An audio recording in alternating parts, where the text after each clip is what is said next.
ሕይወታችንን በሰላም እየኖርን አንዳንዴ እንከን ይገጥመናል። ማንም ሰው ላይ ሳንደርስ ስለተሳካልን ብቻ በሰላም እንድንቀመጥ የማይፈልጉ መርዛማ ሰዎች አሉ። በዛሬ ቪዲዮ እነዚህን መርዛማ ሰዎች የምታውቁበት 5 ነገሮችን ይዘንላችኋል። እነዚህ 5 ነገሮች አይኖቻችሁን ይከፍትላችኋል። በአንድ ታሪክ እንጀምር። በአንድ ወቅት ይኖር የነበረ ደግና ሰው ወዳጅ ሰው ነበረ። ከደግነቱም ብዛት በቻለው መጠን ለሰው ሁሉ ታዛዥና ጥሩ ለመሆን ይጥር ነበረ። በዚህ ምክንያትም በሚሰራበት ቦታ ያሉ ሰዎች እንደ አቃጣሪና አለቃቸው እንደ ልቡ የሚያደርገው አሻንጉሊት አድርገው ያስቡት ነበረ። ለነሱ ደግ ሆኖ ቢቀርብላቸውም እያስመሰለ ነው ብለው አምነው ጨርሰዋል። እሱ ላይ መጥፎ ነገርን ብቻ መፈለግ ጀመሩ። ስለሱም የጠረጠሩትን ሁሉ በሱ ላይ ማስወራትን ጀመሩ። ወሬው እሱ ጋር ቢደርስም እሱ ግን ውስጡ ቢጎዳም ችላ ብሎ ያልፈው ነበረ። የሚሰራበት ቦታም ጥሩ እድገትን አገኘ። ለሚበልጡትም ይበልጥ ደግ ሆነላቸው። እነሱ ግን የሚጎዱና ስሙን የሚያጠለሹ ነገሮችን ማድረግ ጀመሩ። እሱም እኔን በትክክል ስለማያውቁ ነው ክፉ የሚያስቡት ብሎ በጥሩነት ያስብላቸው ነበረ። ማባረር እየቻለ እንኳን ስልጣን እንደሌለው ይቅር ይላቸው ነበረ። አንድ ቀን ግን ድንገት ጓደኞቹ በውሸት ባቀነባበሩት ክስ ከሥራ ገበታው እንዲነሳ ተደረገ። በሱ ቦታ ላይም በጣም ይቀርቡ የነበረው ጓደኛው ተተካ። የዛን ሰዓት የዚህ የዋህ ሰው ችግሮች ጀመሩ። በቀላሉ ሥራ ማግኘትን ተቸገረ። ለሚያስታምማቸው እናቱ መድኃኒት መግዣ የሚያወጣው ከደሞዙ ብር ነበረ።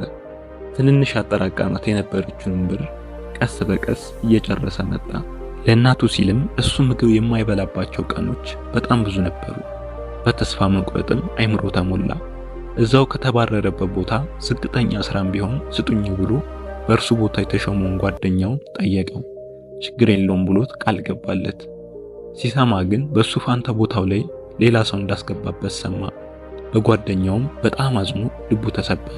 ፈጣሪውንም ፈጣሪ ሆይ ለሰው ጥሩ እንደሆነ አድርገኸኝ ክፍያዬ ይሄ ነው አለ። ይባስ ብሎ እናቱን የሚወስዱትን መድኃኒት በማጣታቸው ሞት ጎበኛቸው። በዛ ልቡ በጣም ተሰበረ። ዞር ብሎ አይቶት የማያውቀው ወዳጅ ዘመድ ጓደኛ ሁሉ ለቀብር ገንዘብ አሰባሰበ። የዚህን ሰዓት የልጁ አይምሮ ይበልጥ ተጎዳ። ሰውንም ጠላ። በጣም በመጥላቱም ለራሱ እስከማይታወቀው ድረስ ሆነ። ጓደኞቹም እቤቱ ሲጠይቁት ሲመጡ የውሸት ፈገግታ ይሰጣቸዋል። ግን ሲያያቸው ውስጡ ይደማል። ህመም አግኝቶት የማያውቅ ሰው ህመሙ ከቀን ወደ ቀን እየባሰበት መጣ። ይህንን የታዘቡት የተማሩ አንድ ጎረቤቱ ወንድሜ ህመምህ ሆስፒታል ካልተገኘልህ የበሽታ ምንጮች እነዛ ራስ ወዳድና መርዛማ ጓደኞችህ ናቸው አሉት። እሱም ብዙ ሳያናግራቸው ይህንን የሱን ታሪክ በማወቃቸው ተገረመ። ለነሱ ክፋት ብለ ራስን ሰውን አትጥላ። ይበልጥ ስለዚህ ማወቅ ከፈለክ ናርሲሲስትና መርዛማ ሰዎች አጠገብ ሲሆኑ ምታቀባቸውን የህመም አይነቶች እነግርሃለሁ አሉት። እሱም ነገ ቤት ውስጥ ብመጣ ቅር ይሎታል አላቸው። እሳቸውም አረ በደስታ እንደዚህ አይነት መርዛማ ሰዎችን ከህይወት ማስወጣት አለብህ፣ ስለዚህ ዛሬም ብትመጣ ደስ ይለኛል አሉት። እሱም ይህንን ተነጋግሮ ወደ እሳቸው አልሄደም። አንድ ቀን ግን አንድ ነገር አስተዋለ። የሚጠላው ጓደኛውን ድምጽ ሲሰማ እንደሚደነግጥ አስተዋለ። ያ ጓደኛውም እሱን እንደፈለገ እንደሚያደርገው ተመለከተ። የዛን ሰዓት ነበር ወደ ጎረቤቱ ሰውዬ ጋር ለመሄድ የወሰነው። ወዲያው ከቤቱ ወጥቶ ወደ ጎረቤቱ ሄደ። በሩን አንኳኳ በችኮላ። ሰውዬው በሩን ከፈቱ። አዩትና በፈገግታ ምን ነው ጠፋ አሉት። እሱም ሐሳቦቼን እያስታመምኩ ነበር አላቸው። እሳቸውም ጥሩ አድርገሃል ና ግባ አሉት እና ግቢያቸው ውስጥ አስገቡት። ከተተከለው ዛፍ ስር ቁጭ አሉና ወንበር ሰጥተው ተቀመጠ። አባቴ በጣም ከብዶኛል፣ በጣም ያመኛል፣ ሁሉ ነገሬ ትክክል አይደለም አላቸው። እሳቸውም ይገባኛል፣ አንተ ግን ለምን እንደሚያም አውቀሃል አሉት። አላውቅም አላቸው። እሳቸውም አጠገብ መርዛማ ወይም ናርሲሲስቲክ ሰዎች ካሉ እነሱ አውቀውቱም ይሁን ሳያውቁት መንፈሳዊ ጥቃት ያደርሱብሃል። ኢነርጂህን በጥብጠው መንፈሳዊ ማንነትህን ሳይቀር ይሰርቁሃል። ስለዚህ 5 አካላዊ ጥቃቶች የሚያደርሱብህን የመርዛማ ሰዎችን መንፈሳዊ ኃይል የምታውቁበትን እነግርሃለሁ አሉት። እሱም እስኪ ንገሩኝ አላቸው። በደንብ አድምጠኝ። እነዚህ መርዛማ ሰዎች አንተ ላይ ጥቃት ማድረስ የሚችሉት ለየት ያለ ኃይል ኖሯቸው አይደለም። ውስጣቸው ያለው በጣም መጥፎ ሐሳብ ከፍተኛ ስለሆነ ነው። ኢትዮጵያ ውስጥ ደግሞ መርዛማ ሰው በየቤቱ አለ። ስለዚህ መርዛማ ሰው አጠገብ እንዳለ የምታውቁበት የመጀመሪያው ነገር የማያቋርጥና ለማብራራት ራሱ የሚያስቸግር አካላዊ ህመም ነው። ዝም ብሎ በድንገት ራስ ምታት ይነሳብሃል።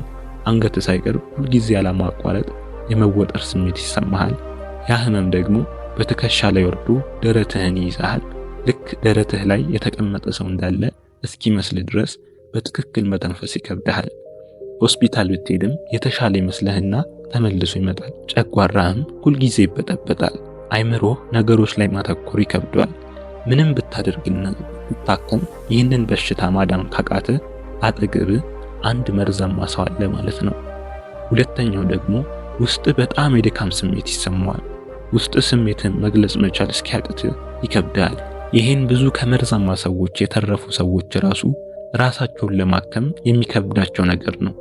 ከነዚህ መርዛማ ሰዎች ጋር ካወራህ ራሱ ለብዙ ሳምንታት ድካምና እያረፍክ እንኳን ትክክለኛ እረፍት አታገኝም።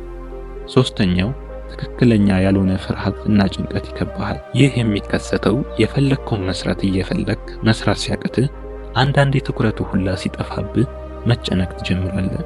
አንተ አታውቅም፣ ያ ሰው ግን ያንተን ኃይል ከሩቁም ሆነ ከቅርብ እሱን ባሰብክ ሰዓት እየመጠጠብህ ነው።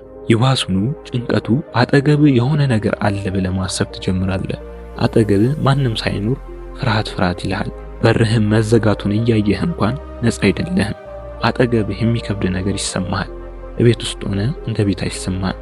የዚህ ሰዓት በደንብ አስተውል። አራተኛው ደግሞ ለጸሎትም ሆነ ለተመስጦ ውስጥ ይቸገራል።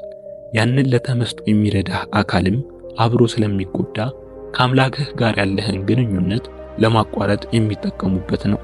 ምክንያቱም ከፈጣሪ ጋር በትክክል ከተገናኘ እንደሚጠብቅህ ስለሚያውቁ። አምስተኛው ውስጥህ የሚያወራህ ነገር ምንድን ነው? በጣም መጥፎ ነገሮችን ይነግርሃል፣ ተስፋ ያስቆርጣል። አንዳንዴ ከመጠን በላይ ይሆንና መቆጣጠር ያቅትሃል። ሲበዛ በጆሮ ሳይቀር ድምፁን እስከ መስማት ትደርሳለህ። ይሄ ከባድ ደረጃ ሲደርስ ነው። አብዛኛው የሀገራችንም ሰው ይህንን ነገር ሳያውቅ ብዙ ተጎድቷል አሉት። ልጁም ይህንን ሲሰማ በጣም ደነገጠ። ይህ ሁሉ ነገር እሱ ላይ የሆነ ስለነበረ አባቴ መዳን እፈልጋለሁ፣ ምን ላደርግ አላቸው። እሳቸውም እንዳየከው እስራቱ አይምሮ ነው። ስለዚህ በየቀኑ የምታደርጋቸው የአይምሮን አውታር የመቀየር ልምምዶች ሊኖሩህ ይገባል። በቀን 10 ደቂቃ ብትመድብለት በጊዜ ሂደት ይስተካከላል። አንተ ሳታውቀው ሰውነትና አይምሮ አብረው እየሰሩ እንደሆነ ማወቅ አለብህ። ሰውነትህን አይምሮህ እረፍት ይነሳዋል። አንተ የምትሸሻቸው ስሜቶች ስላሉ ነው አይምሮ ከሰውነትህ ጋር መግባባት ያቃተው። ስለዚህ ጥሩ ጎኖችህንና መጥፎ ጎኖችን ዘርዝረህ ተመልከት። ትክክል መስለው ትክክል ያልሆኑ ስታደርጋቸው የነበሩትን ልማዶች ከመቀነስ ጀምር። ለራስህ ታማኝ ሁን። እምቢ ማለትን ልመድ። ለራስህ ከመጠን በላይ ጊዜ ስጥ አሉት። እሱም እንዳሉት ማድረጉን ቀጠለ። በጤናውም እየተሻሻለ ሄደ። የቻናላችን ተከታታዮች በሚቀጥሉት ቪዲዮዎቻችን የአይምሮ አውታርን እንዴት መቀየር እንደምንችል እንመለከታለን። ቪዲዮውን አስተማሪ ሆኖ ካገኛችሁት ላይክ እና ሰብስክራይብ በማድረግ አብሮነታችሁን አሳዩን። መልካም ጊዜ፣ ጥሩ ህይወት ለፍጥረታት ሁሉ እንዲሆን እንመኛለን። ከኤሊሁስ